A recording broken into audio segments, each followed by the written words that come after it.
Bonsoir à toutes et à tous, c'est un plaisir d'être ici.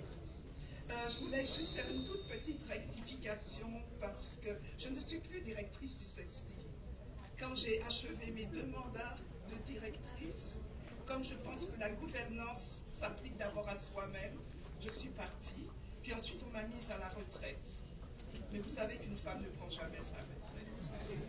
Donc aujourd'hui, je m'occupe de beaucoup de choses, juste celles qui me tiennent à cœur vraiment, c'est le fait d'être président du tribunal des pairs, du conseil pour le respect des règles d'éthique et déontologique dans les médias, et également d'être la responsable de l'engagement citoyen au niveau d'un projet, d'un gros projet, qui forme des leaders dans 25 pays d'Afrique francophone.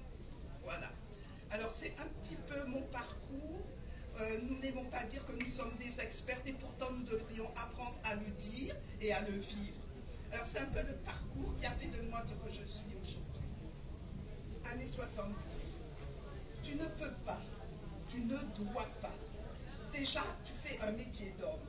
Ainsi m'expliquait-on qu'être dans l'espace public était illégitime. Certains voulaient me protéger des agressions possibles, que j'ai vécu d'ailleurs, y compris dans mon environnement de travail. Alors tout devient défi.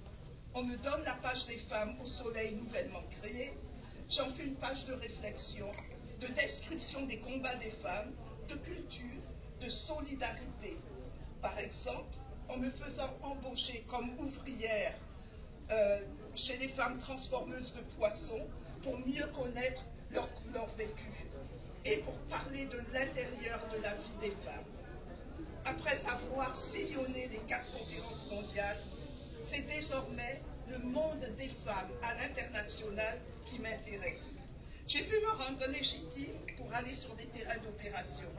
Je dis ainsi la parole des femmes, des combattants trahis de l'Érythrée, les rescapés du génocide des Tutsis au Rwanda, les violés du Congo-Brazzaville, les déplacés de Côte d'Ivoire, etc. Mais toutes avec un regard tourné vers l'avenir. Je participe à l'organisation des femmes des médias dans l'espace francophone pour que nous soyons plus fortes contre la discrimination, la stigmatisation dans les contenus médiatiques, contre le plafond de verre auquel se heurtent encore les professionnels. Mes outils, ma passion, la formation, la formation, la formation.